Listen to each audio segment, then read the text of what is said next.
Selamat datang di channel Asal Gawe.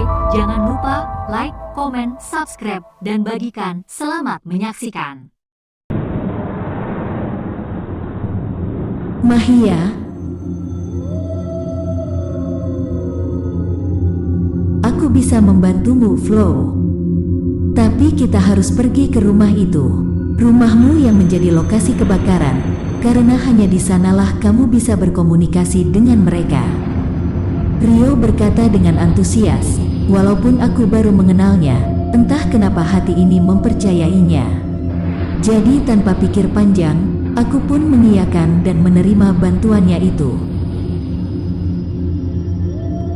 Tapi Flo, selesai kuliah kita harus menemui temanku, dia yang menjadi rekanku selama ini untuk menembus dimensi lain.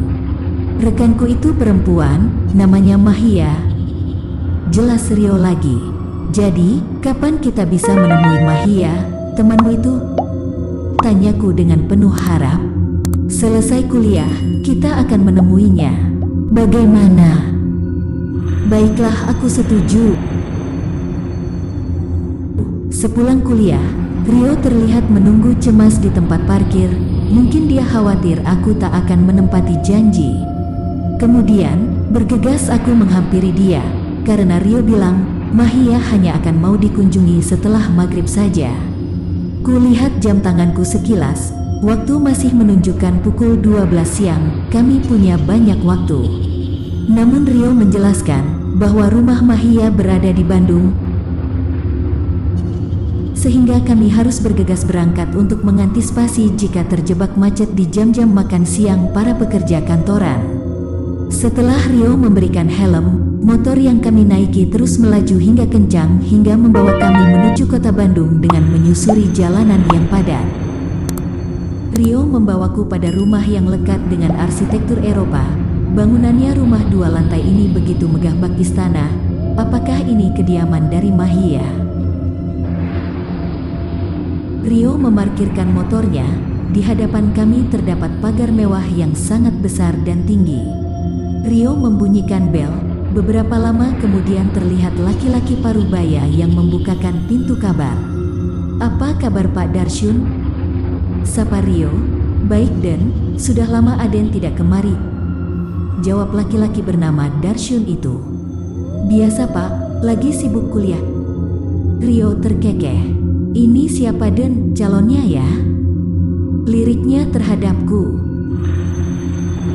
"Oh bukan Pak, ini teman kampus saya, namanya Flo Risa." Ketika Rio menyebutkan namaku, refleks aku pun menjabat tangannya. Dia terlihat mengangguk senang atas perkenalan kami. Kemudian kami pun dipersilahkan masuk ke rumah besar itu. Sesampainya di ruang tamu, penglihatanku begitu mengagumi desain interiornya, sungguh indah, mewah dan juga elegan.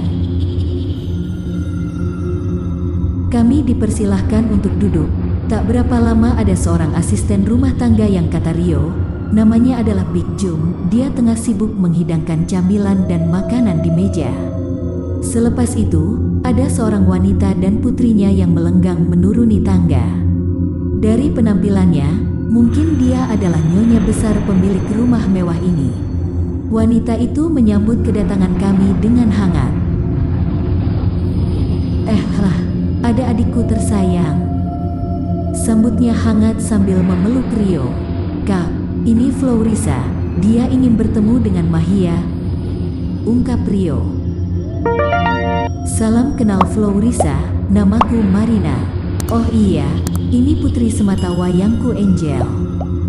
"Iya salam kenal Kak, putrimu begitu cantik," kataku. Angel memang seorang gadis kecil yang cantik sekali. Usianya mungkin baru 10 tahun, tapi kecantikannya begitu luar biasa. Rambutnya panjang yang terurai dengan indah melengkapi keindahan kulit bersih dengan pipi merona yang dimilikinya. Hidung mancung, bulu mata lentik dan bola mata yang bulan begitu terlihat menambah pesona yang dimilikinya. "Terima kasih, Tante," jawab Angel. Setelah perkenalan itu, kami banyak mengobrol. Dari obrolan itu, aku jadi mengetahui banyak hal tentang Rio dan Kak Marina. Ternyata, Hubungan kedua saudara kandung ini sangat dekat, tapi mereka terpaksa harus berpisah karena Marina telah menikah dan memilih tinggal di Bandung bersama suaminya. Suami Marina merupakan orang yang tajir melintir, karena mereka memiliki banyak bisnis, mulai dari peternakan ayam yang besar, floris hingga pabrik konveksi. Saking serunya obrolan kami, aku sampai lupa dengan tujuanku sebenarnya. Setelah Kak Marina dan Angel masuk untuk membantu mempersiapkan hidangan makanan untuk kami, aku tak ingin melewatkan kesempatan tersebut untuk bertanya kepada Rio. Rio, di mana Mahia? Oh iya maaf, aku lupa memberitahukannya. Mahia itu ada dalam diri Angel, jawab Rio. Apa ini lelucon? Kenapa kita jauh-jauh ke sini hanya untuk meminta tolong kepada anak kecil? Hah, membuang waktu saja. Aku mulai kesal. Sabar Flo, sebelumnya maafkan aku. Aku akan menjelaskan lebih detail tentang Mahia, ucap Rio. Sebenarnya Mahia bukanlah manusia, dia adalah sosok jin muslim. 40 hari sudah Mahia aku masukkan ke dalam tubuh Angel dengan tujuan agar Angel bisa sembuh dari sakitnya. Dan kini waktunya Mahia aku keluarkan dari dalam tubuh Angel, lanjutnya lagi. Apa kamu ingin memasukkan Mahia di dalam tubuhku juga? Tanyaku dengan penuh kecemasan. Tidak Flo, Mahia akan aku masukkan ke dalam kalung bandul giok ini. Nanti bawalah kalung ini pulang bersamamu. Aku mulai mencerna penjelasan dari Rio, walau sebenarnya semua ini adalah hal yang sangat tidak masuk akal. Kemudian Big Jum memanggil kami ke meja makan. Telah siap hidangan makanan khas Jawa yang ada di sana. Semuanya tertata rapi di atas meja makan, seperti prasmanan. Dari situ aku langsung mengerti bahwa Rio dan Kak Marina adalah orang Jawa, yang mana mereka sangat rindu menyantap menu makanan Jawa. Setelah acara makan selesai, selain memenuhi dahaga dari rasa lapar, terlihat benar muncul kepuasan di raut wajah mereka karena keinginan untuk makan makanan favorit tanah kelahirannya terwujud sudah. Obrolan kami pun berlanjut, kemudian terdengar suara azan maghrib berkumandang. Mereka pun mengajakku untuk sholat. Aku merasa canggung, karena walaupun seorang muslim sholat yang aku lakukan hanya saat hari raya Idul Fitri dan Idul Adha saja. Seusai menunaikan kewajiban 3 rakaat itu, Rio mengajakku menuju kamar Angel. Di sana Angel diminta duduk mengenakan mukena. Kami pun duduk di ranjang besar, di mana Angel telah duduk bersila dengan memejamkan mata. Rio mulai melafazkan doa-doa, terlihat Angel tetap tenang dengan posisinya. Tak lama kemudian sosok wanita yang sangat cantik muncul di tengah-tengah kami. Apa sosok misterius itu adalah Mahia. Setelah sosok itu muncul, Angel membuka mata, ia terlihat ketakutan dan sontak langsung memeluk ibunya. Florisa, inilah Mahia, Rio berkata dengan melihat ke arahku. Langsung kupandangi sosok wanita itu. Dia adalah sosok jin yang begitu cantik. Kulitnya begitu putih, wajahnya terlihat pucat. Tubuhnya nampak anggun dengan balutan gaun seperti yang digunakan oleh ratu-ratu Romawi. Di kepalanya lekat terlihat mahkota indah bertatahkan kristal dan berlian. Assalamualaikum warahmatullahi wabarakatuh. Ada apa teman? Apakah ini saatnya aku pulang bersamamu? Tanyanya kepada Rio. Waalaikumsalam warahmatullahi wabarakatuh. Bukan aku yang akan membawamu pulang. Florisa yang akan membawamu. Karena atas izin dan kehendak Allah kemungkinan kamu adalah perantara lain yang bisa membantunya. Rio mulai menjelaskan.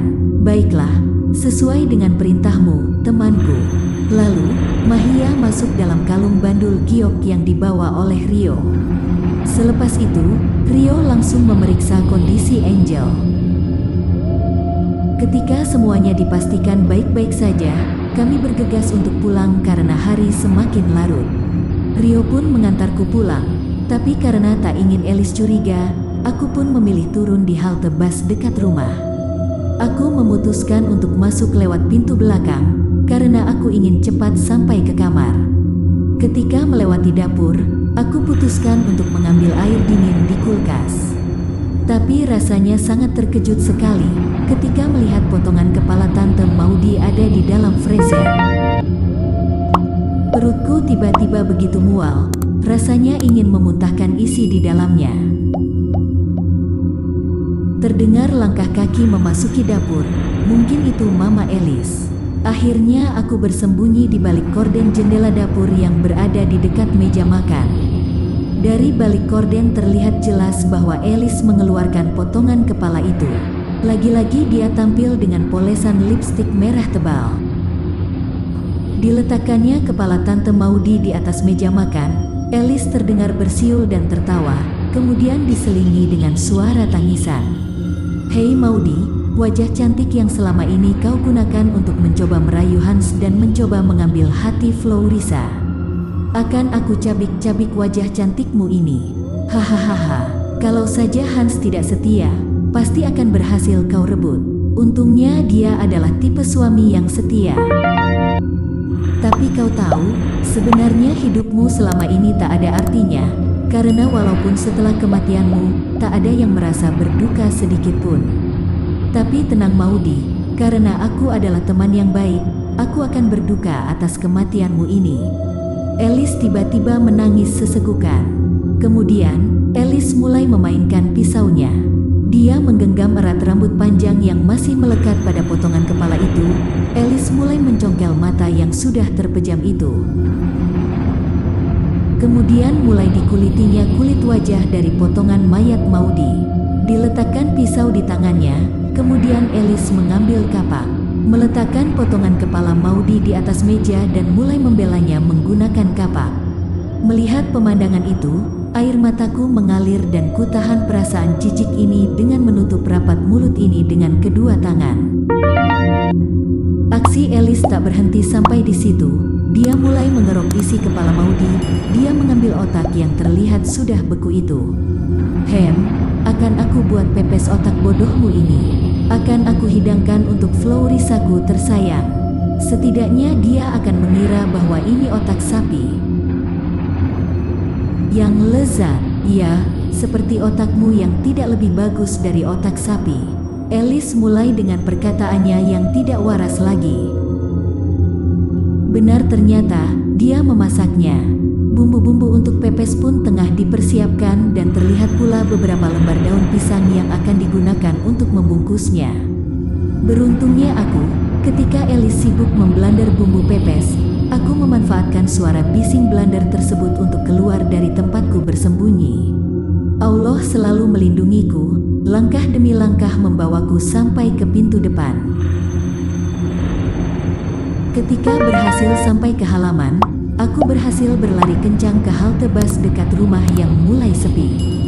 Kumuntahkan semua isi perut yang sudah tak bisa tertahan lagi. Bisa-bisanya Alice seperti itu. Dia bukan hanya pembunuh, tapi dia juga kanibal.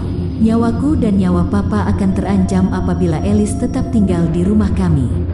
Banyak yang aku pikirkan, tapi satu pun tak menghasilkan solusi. Sudah 1 jam lamanya, aku berada di halte. Setelah sedikit lebih tenang, kuputuskan untuk pulang. Aku membunyikan bel di pintu depan dan mencoba bersikap seolah tak pernah melihat apapun agar Alice tak curiga. Terlihat Alice membukakan pintu. Dia kembali mengenakan polesan make up wajah yang natural dengan lipstik pink menghiasi bibirnya. Secepat itukah Alice mengganti make upnya? Bersambung. Lanjut part 4 dengan judul Misi 40 Hari. Dukung dan pantengin terus channel Asal Gawe dengan kisah dan cerita selanjutnya yang sangat menarik. Terima kasih dan sukses untuk semuanya.